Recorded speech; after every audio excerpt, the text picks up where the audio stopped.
That, tighter? You seem very calm about this. Why was I on the floor? Months? I've been asleep. Oh, sweet Jesus. Okay, well, that's not ideal. I guess that means I missed the rest of my birthday. How did you keep me alive all this time? Never mind, don't want to know. But, that puts a damper on things, doesn't it? I mean, I've got so much to get to. I never got to play the Zelda game. I gotta start pulling my weight to make up for everything you must have done. I mean, who knows when a boat might come here? Why are you making that face? I know I've been out cold for a hot minute, but trust me, I think I can handle myself. I have a job to do? What does that have to do with all these messages? Aw, heck yeah, we got another AxelPort video. Can't wait for the Incredible Hulk Ultimate Destruction. The new intro is perfect, highly awaited playthrough. Okay, well, guess I should start. We got a copy of this somewhere? Awesome. Folks, AxelPort is back in business. Let's get this show on the seas.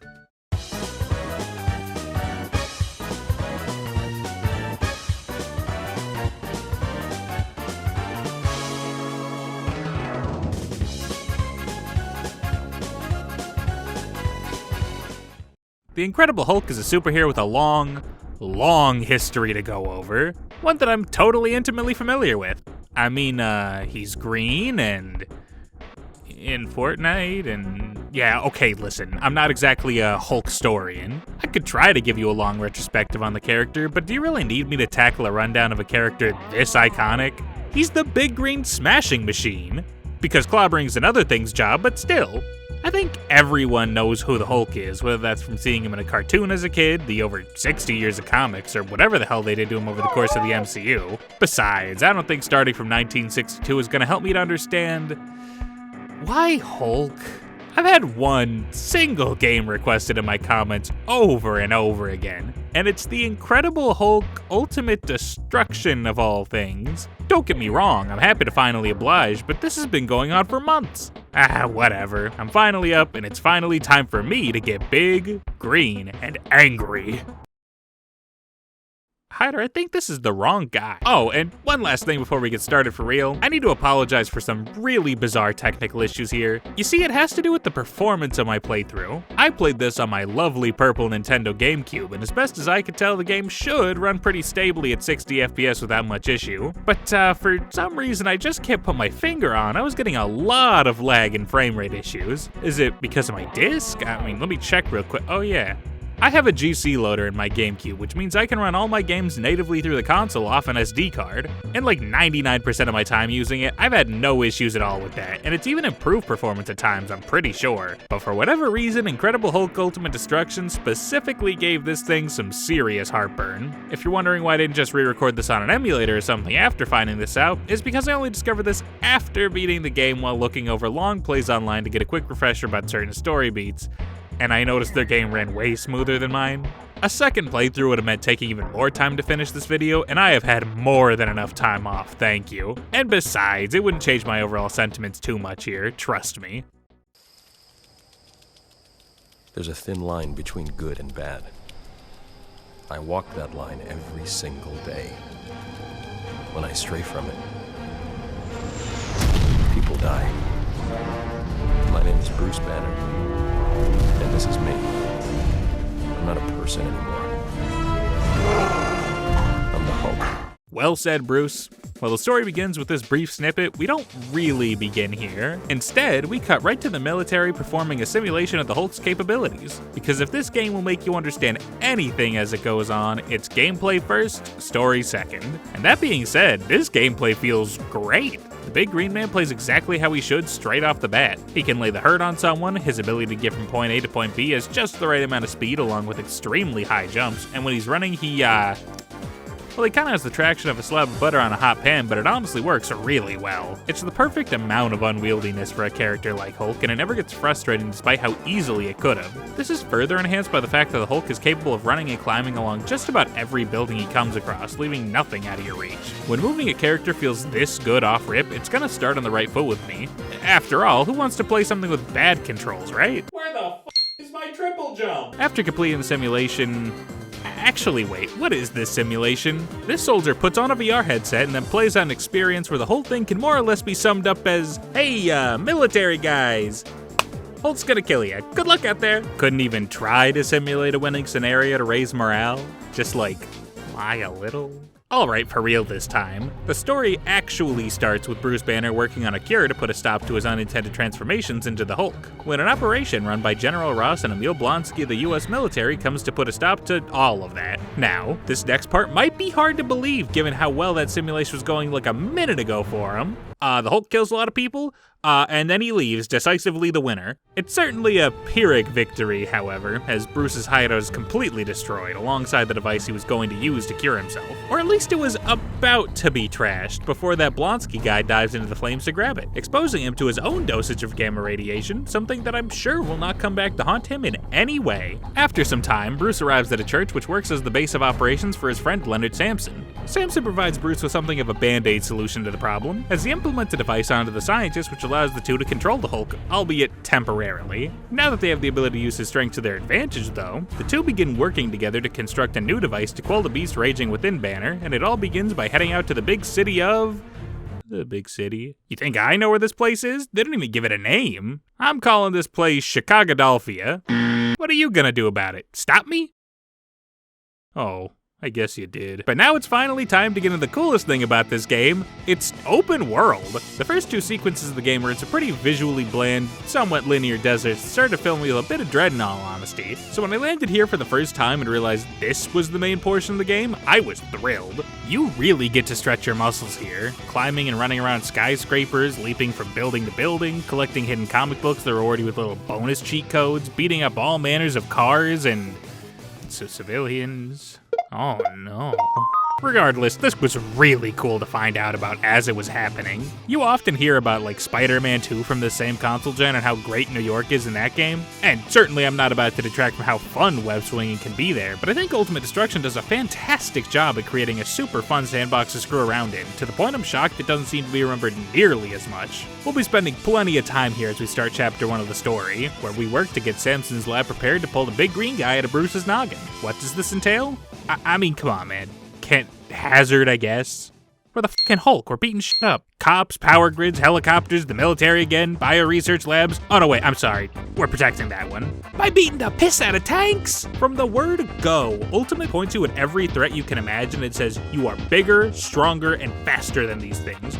Go in there and prove it. And proving it feels so goddamn good. Combos are snappy, the lock-on never struggles bouncing between targets, it gives you a health bar so you know how close threats are to death. The city environment gives you all sorts of weaponry to use against enemies big and small alike thanks to the many cars, trees, and light poles dotted around town, and in cases like the tanks after you blowing up, you can immediately pick it up and use it as a weapon. I know this is one of those phrases that you can slap onto anything just because you're bored, but this game really makes you feel like the big green Goliath in all the best ways. Hyder, this is still the wrong guy. To be clear here, these missions aren't all survive waves of enemies until the game gives up type of things. There are some that require you to hold out through a time limit, like the aforementioned Bio-Research Lab defense mission, but in this first chapter you also get familiar with some other types of objectives that'll pop up occasionally, which involve either destroying specifically marked set pieces like generators, or going to a location on the map, retrieving an item, and getting it back to the church without blowing it up. All of these are super fun uses of the Hulk. Grabbing a big-ass machine off the roof of a building, then darting off while the entire might of the military can do nothing but hopelessly give chase is hilarious, and I don't think anyone's surprised that a mission whose goal is to just be a chaotic wrecking ball is gonna be a ton of fun either. That being said, the best part of these destruction missions isn't the destruction. Nah, it's gotta be the weird sensual whispering that happens when you get close to an objective. Which of these two freaks thought the Hulk needed seduced? Throughout this first chapter, as we're getting the lab together, we also find out some more about what's going on with Emil Blonsky. Blonsky's aim is apparently to find ways to harness the power of gamma radiation for the military, but a conversation between him and General Ross seems to prove that something more sinister is bubbling underneath the surface, as Blonsky's taken over the inner vault of a nearby military base with a level of clearance even the General doesn't have access to. What's more, Blonsky is,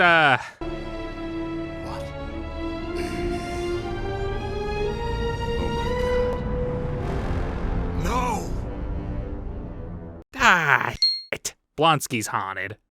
Damn it. After a successful retrieval of an entire substation to power the church, we discovered a stress call being made by the military that says we're attacking their base. But wait a damn minute, I haven't done that yet. I've been busy running people through downtown Chicagodelphia like I'm a member of the Grayson family having a little father-son argument. Who on earth is assuming my likeness? Banner, what did you do to me, you freak? Oh hey, it's Blonsky.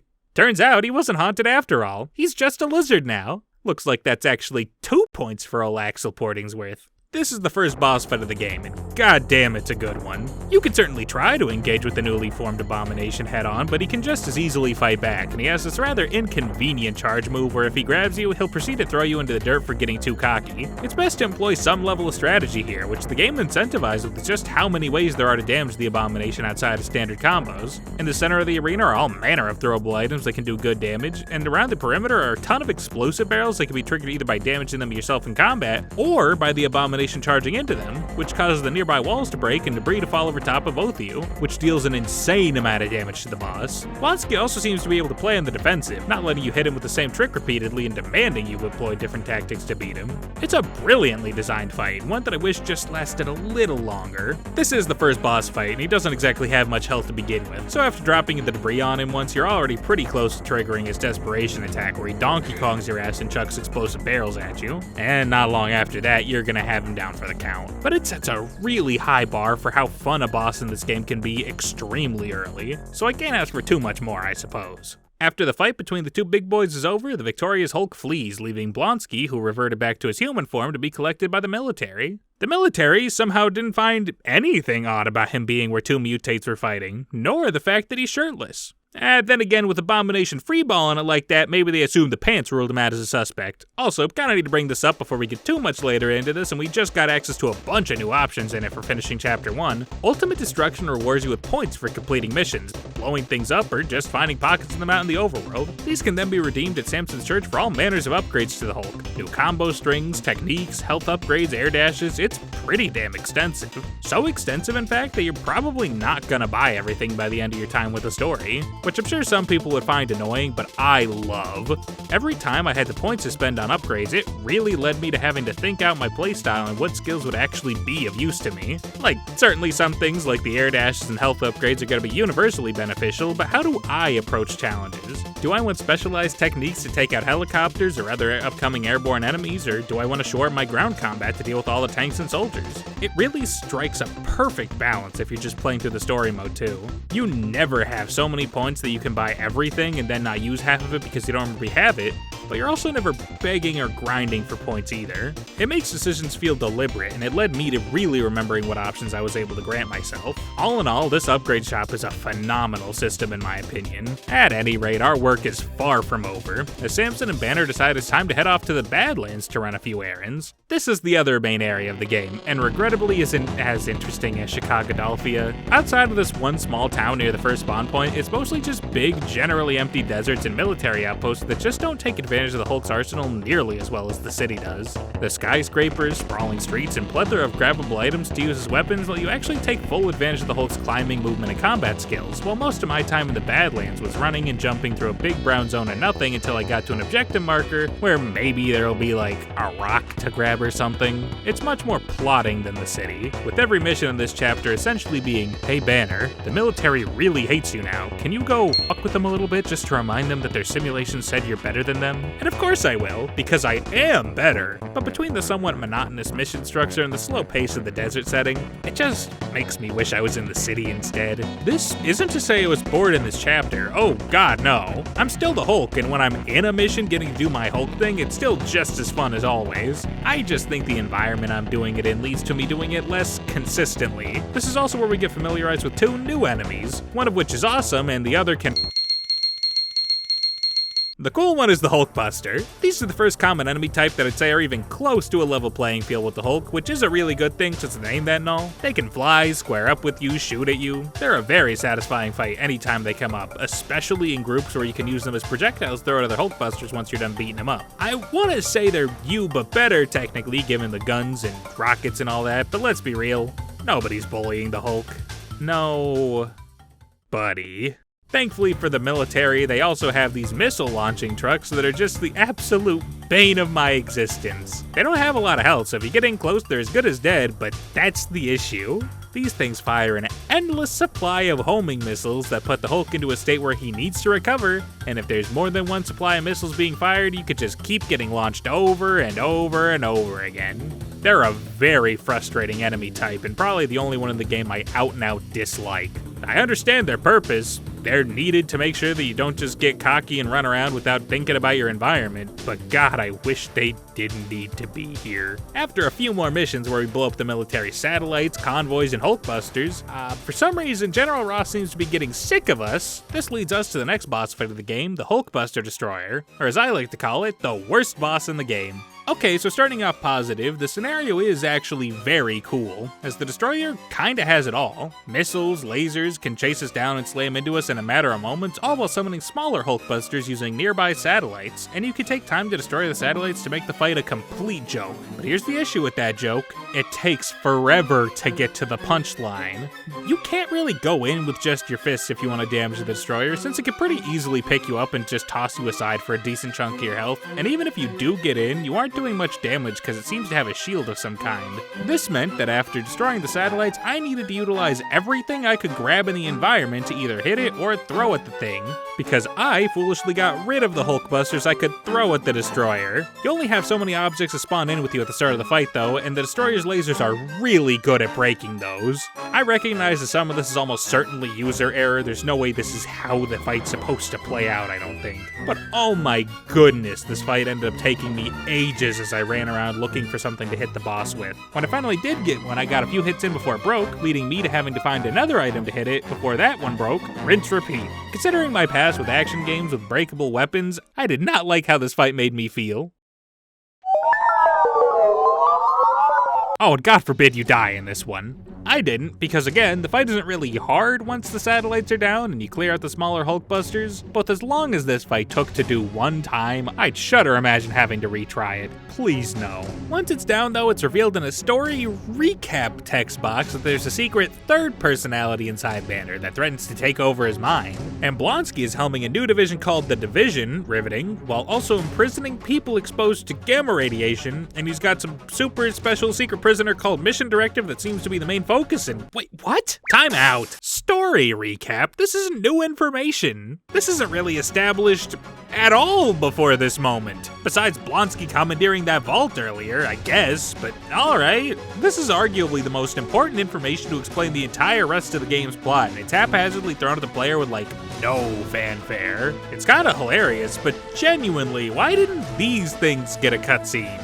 I thought this might be a GameCube mini DVD moment. They didn't fit a video file on here due to the small storage sizes, but no, it's like this on every version despite how important all of this information is. As I said before though, Ultimate Destruction is gameplay first, story second. They didn't care that badly about this, they just slapped it into a text box so you could keep up to speed. But on the note of gameplay, buddy, let me tell ya, for these next two chapters as we're back in the city running around completing missions, the gameplay isn't just your standard first place, it's winning Olympic gold medals and being absolutely smashing. The mission authority issues where you tear up the city taking on upgraded Hulkbusters called Combat Wardens as you hunt down the Chief Warden? Incredible. Hulk even. You feel how much stronger Blonsky's weaponry has gotten, but you in turn have continuously grown stronger and stronger thanks to all the upgrades you've been able to buy, and it leads to you zipping around town just mowing machines down. And the fight in the park with the Chief Warden at the end as he's surrounded by tanks and soldiers is so chaotic and exhilarating. This one might genuinely be my favorite in the entire game. This is taking advantage of so much of what you can do as the Hulk, and I just loved every second of it. And this is just the first mission of these absolutely killer sections. Frantic Recovery, where you have to chase down a truck coated in electricity, so you have to be smart and use the environment to find ways to damage the truck indirectly because punching it yourself will stun you? Great. Clean Sweep, where you throw gas pods into the ocean while Hulkbuster destroyers begin appearing as common enemies, but you're once again so much stronger than you were during the previous boss fight that it becomes a quick and enjoyable obstacle? Outstanding. Lockdown, where you escort Samson on a drive through town while the military is under total control of the city, leading to tense struggles to keep that stupid little SUV running. A little stingy on the checkpoints, but all the same, amazing! The this isn't even to mention the 2 boss fights, which rebound so hard from the Destroyer fight. First up is Mercy, a character who I have failed to mention to this point because she serves basically 0 plot relevance until this fight. She's seemingly Blonsky's right hand, at least until she loses against Banner, at which point she reveals that Blonsky is essentially holding her captive, and that mission directive is a front for something else before she gets blown up under Blonsky's orders. Even at her most relevant, all she really revealed was that Blonsky is exactly what we already knew he was. Sorry, Mercy. Her fight sees you dodging her psychoelectric powers to lay the hurt on her, or else take serious damage either from her projectiles, or her move where she traps you in place and just carves you up. She also has a second phase, where she gets way more agitated and starts using a move where she summons a bunch of explosive crates and begins dashing around the arena to blow you sky high. This is another really good boss. I found Mercy to probably be the hardest fight in the game when considering how much damage she can dish out, as well as the different moves you have to actually look out for. It's not an overly complex fight, but the fact that she has means of dealing with you from up close and afar at any given moment in an arena that offers way less cover than the Hulkbuster Destroyer means you've really got to stay on top of things, and I enjoyed that thoroughly. The other boss is one that I was initially apprehensive about, as it's an even bigger Hulkbuster piloted by General Ross, but you know, this one's actually really sick once you know what you're doing. Before this fight starts, if you haven't already, the game demands you buy the hammer toss skill from the shop, which lets you grab the barrel of tanks and just chuck them away. Already, this is an incredible upgrade since it both trivializes tanks and prevents you from getting knocked down while you're performing the animation of the move. But what makes it even better is the fact that it can be used to throw these big-ass tanks into other enemies. And when you have the game's biggest target yet that's stuffed to burst with all manners of missiles, guns, and lasers that makes getting in close a nightmare, with all these tanks peppered around the arena, oh my goodness. This fight became a thrill once it clicked. The newest Hulkbuster model hits insanely hard, so it becomes a city block-wide game of cat and mouse where the mouse isn't running for cover, it's running to find more nuclear bombs to chuck at the cat. There's plenty of tanks to use as your primary source of ammunition to take down this Goliath of a machine, and if you're not feeling confident in beating it quickly, you can take time to disable the laser cannon and missiles before going in for the kill. It doesn't really share any of the Hulkbuster Destroyer battle's shortcomings, with this boss being equally as good as that one was underwhelming. Making the Hulk Mario 64 tanks at General Ross's ass over and over again as the environment gets reduced to rubble, showing just how desperate the military is to stop us, and yet equally how little they can really do. I know I'm romanticizing it a little bit, but this fight is such a cool moment, and a good place for the second act of the story to come to an end. Oh yeah, the story! So, what have we been up to for the better part of the last 2 chapters? Well, besides the Mercy fight kinda giving us a little more info on Blonsky, the overall goal hasn't really changed much, as Bruce and Samson keep looking for things to power the old Hulk subduer, at least until during the General Ross boss, when it's revealed that Samson decided to cut a deal with the military to betray and hand over Bruce because we're going too far, what? What's more, the ever-helpful but altogether not a story recap after the boss fight states that the newly discovered third personality inside of Bruce is making him destroy civilian buildings, and that apparently Bruce's mental state is rapidly deteriorating as this new Devil Hulk is taking control. None of this is happening. Like, don't get me wrong, I am harassing the hell out of civilians in my spare time. And I'm sure that if these buildings were capable of being destroyed during missions, the Hulk absolutely would have been busting up more than just the military. But in the context of the canon story so far and what we've done in gameplay, there's nothing backing this up. I can't even recall Banner getting more off-color commentary in between missions to show his mind slipping or something. You don't talk during missions, so it would have to be here, and he doesn't do that.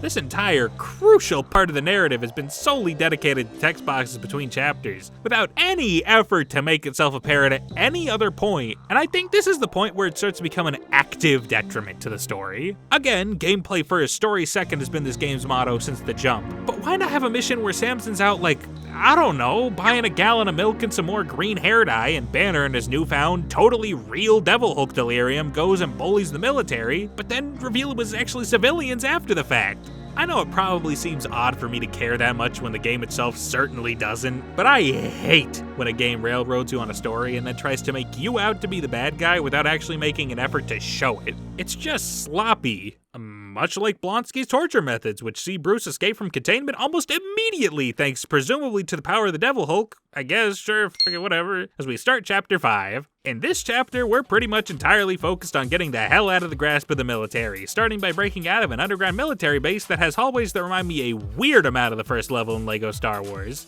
I can't be the only one, right? Like, look at this. This is the same guy. Before we eventually end up topside in the aptly named mission of Topside, this is easily my least favorite mission in the entire game. Before this moment, I think the game had a small issue with enemy spam, but it never really rose to a level of aggravation. It was just a bit hectic. Here though, ugh.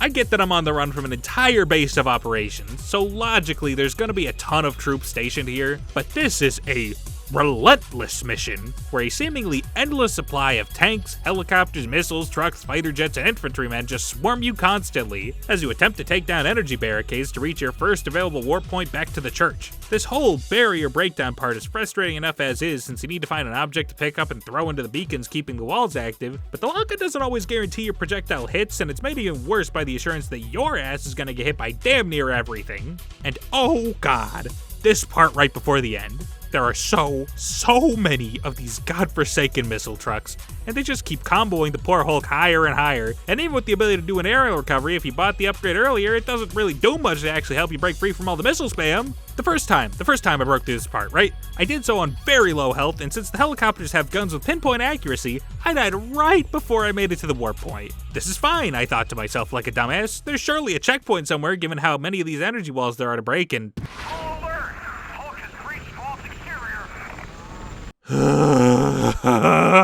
it's not a fun mission to have to complete all in one go.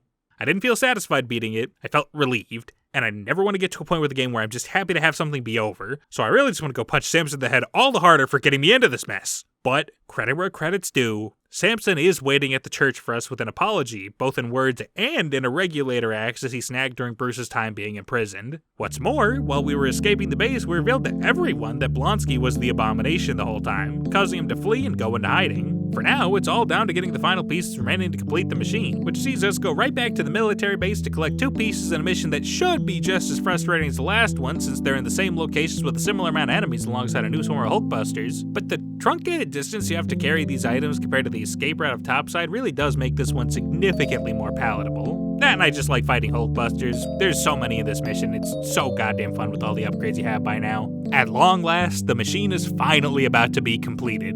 But not without one last visit from General Ross and his men, who finally sniffed out your base of operations. This is the only mission to take place at the church, and it sees you hold the line one final time against a few waves of tanks, Hulkbusters, and then one of Ross's gigantic Hulkbusters right at the end. I do like this mission overall, especially because it is something unique, but it's kinda awkward at the same time. The first couple waves of enemies are super easy to beat, but then once Ross's Buster arrives on the scene, I found it became an oddly binary event, where if you have enough tanks left to toss at it, you win. And if you don't, you're probably restarting the level because the church's health bar is about to melt. At least that's how my experience was. Maybe I missed something, but it doesn't matter too much. This is more or less a victory lap before the real fight starts. With the machine fully operational, Banner enters his mind alongside the Hulk to combat his literal inner demon. Hey, don't look at that. I totally came up with that joke, I swear. The Devil Hulk is a fight I feel like I should have a lot more to say about, but really it's just kinda alright. He spends most of his time sitting in his little pit in the center of the ring where he doesn't take damage. In his little play pit, he'll build up defensive stalagmites, force you into a button mashing quick time event where he tries to eat you, and he can swat at you if you get in too close, but not close enough to warrant a little nibble. Your goal is to pop the 4 crystals he's guarding to get him to pop out of that cove so you can lay some real hurt on him. He's honestly just not that difficult. Like, I suppose his attacks have some decent strength, but much like a lot of the bosses, doing what the game wants you to do by breaking his crystals deals a lot of damage to the devil on its own. And it causes it to be a pretty easy fight in all honesty. He only has the one phase, and despite how imposing he looks, he feels less threatening in gameplay than the old Destroyer in terms of bosses. Nothing offensive to fight, of course, but I don't have strong feelings on this one. Having successfully wiped the devil from Bruce's mind, there's one loose end left to tie up. Blonsky is still on the loose and seemingly still in communication with Mission Directive. The abomination must be stopped, but only one person can possibly stand in its way.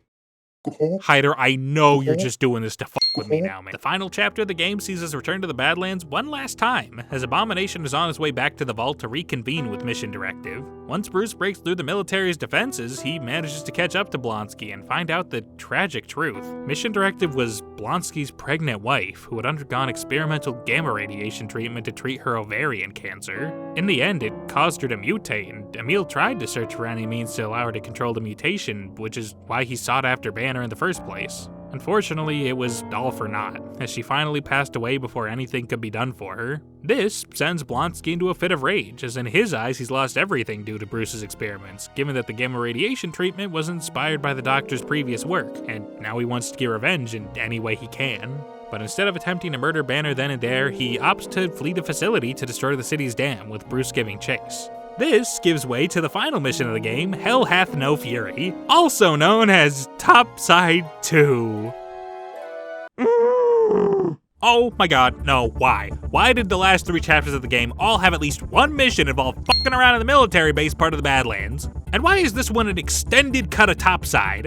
Since Abomination is throwing a tantrum over the minor inconvenience of, dead wife and child, the military isn't just after you this go around and will divert a decent chunk of its focus to him instead. You can only damage Blonsky at certain points along the route, so most of your time should be spent trying to handle the troops that are attacking you while keeping up with the Abomination so that the military can get back to dwelling on him with missiles. Your own attacks don't do much in the way of damage to him even when he's stopped, so any vehicles that choose to focus on you can also quickly be scrapped and turned into more projectiles to pelt Blonsky with. As long as you're staying vigilant and not taking a ton of attention away from the even bigger green guy, he should go down eventually. Despite my bitching, this mission is much better than Topside, and it's almost entirely because the focus isn't supposed to be on you this go around, allowing you to play a more passive role as a disrupting third party instead of being barraged at any given moment. Most of my bitching here has way more to do with how repetitive the structure of starting from the deepest point of the military base is by now. We've done this already, and so much of the Badlands goes unexplored during the story missions, and I get that's because the plot focuses on like 2 factions, and specifically having the green faction go the other's front yard, but it does make this finality ridiculously monotonous. I think if you were gonna do it like this, there needed to be at least 1 or 2 missions in the city somewhere in here, because as it stands, the game closes with 3 Badlands chapters back to back, further enforcing that monotony. Eventually, the Abomination does manage to make his escape though, which means it's time for us to settle this once and for all at the city dam. Welcome to the final boss, same as the first boss. This iteration of the Abomination has way more health, hits way harder, and wants to plunge the city underwater even more than he wants to kill you. There are 4 generators along the edge of the dam, and if all of them are destroyed, you lose, so you have to beat him in a pretty limited amount of time. Thankfully, we're pretty well equipped at this point to handle this threat. There's all sorts of cars, trucks, and metal poles to use as weapons against Abomination, all of which will deal a good amount of damage to the bastard. And even if he plucks a generator out of the ground, we can use that to our advantage by blowing it up while he's next to it to deal massive damage. It's great that the design philosophy that's been present in all of these bosses, that there's always an option of attack that will deal either a lot of extra damage or give you a little bit of a bonus compared to other methods, has been given this big risk-reward element to it. The generators are by far the best way to get Blonsky's health down, but using too many will put you at risk of losing the battle immediately, so you really have to stay aware of what he's doing at all times while you run around grabbing more tools to whittle his health away. Because of how few generators there are, this final boss goes by pretty quickly, win or lose, but I still found it super satisfying to nail, and a great way to round out the adventure.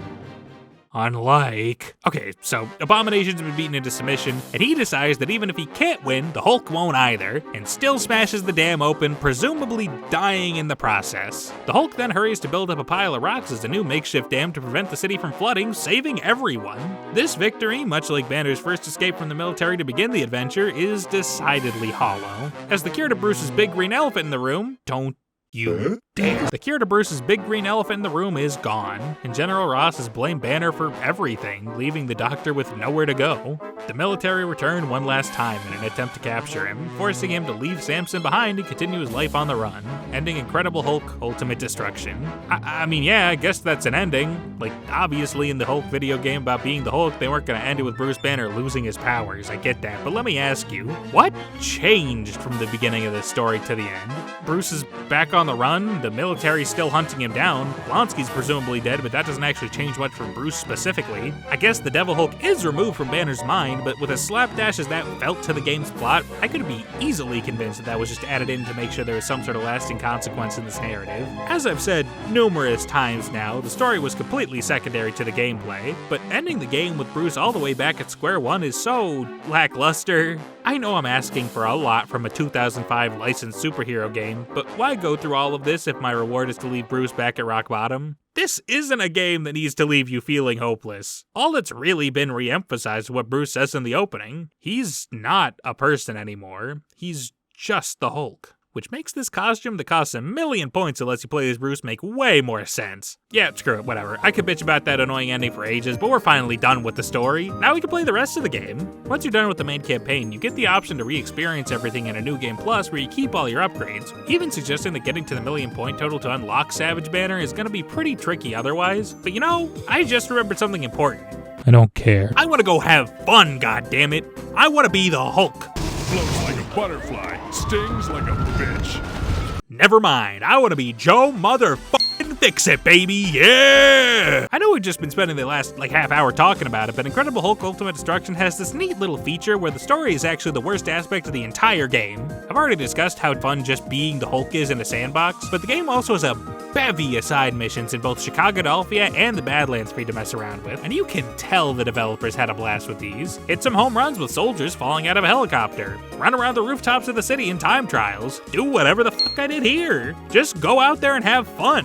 You get graded on your performance in the form of bronze, silver, and gold medals, but truly, if you give me a soldier to juggle around, I don't even need the points. I'll just do the shit for the love of the game, thank you. What's more, there's those comics and cheat codes I mentioned ages ago. I brushed over them before since I thought it would be a little weird to interrupt Blonsky's dead wife to show off my really cool Canada pants. But screw it, he's dead now, and Blonsky sucked anyway. Throughout the world, there's a bunch of hidden comic books to find, which unlock comic book covers, concept art, and most importantly, cheat codes. And these, dear viewer, are everything. Run around as Abomination after you beat the game. Get free points, make the screen black and white, they can't all be winners. And of course, Joe motherfucking Fix-It. Again, do I know a lot about the Hulk and his compendium?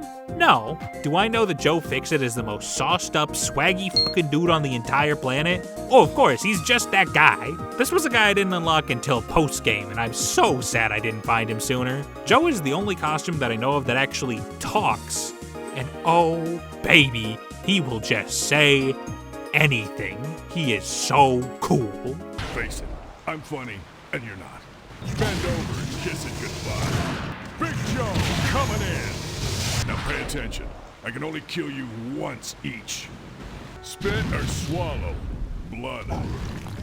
The side content is really where I started to understand the love for this game. Between screwing around as the Hulk in general, the hidden collectibles that rewarded me to all sorts of neat little codes, and the endless supply of side missions that never failed to be entertaining, it's not entirely unfair to say this is the real highlight of Ultimate Destruction. The downtime, the in-between, this is where everything shines at its brightest, and if you play it, I implore you, spend as much time as you can experiencing this, and not this. This isn't bad, it's certainly worth playing through, I had a great time with it, but this makes me want to keep coming back to it, and I think that about covers everything. This was really fun. I've had my gripes, of course. I mean, what sort of dork reviewer of a 20-year-old game would I be if I didn't bitch about something? But I'm hard-pressed to pretend like I didn't thoroughly enjoy this one. Being the Hulk is just fun. I loved getting to run around, smashing and thrashing my way through every little thing, playing the goofy side missions, getting cheat codes. There's a lot to love about this package when it comes to a game where you could just goof off and have a good time. The story, and by extension, a couple of the bosses in the last few chapters' structures leave something to be desired. But on the whole, this one's definitely a winner.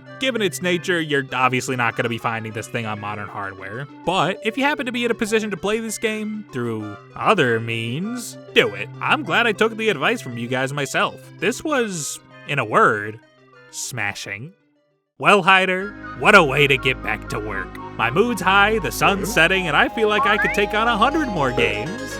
New adventures, all kinds of horizons to explore, and doing it all with my best friend? I'm thinking it's high time we get ready for high tide. Come on, little buddy. Let's get this show on the seas. Always something, eh, buddy? Go.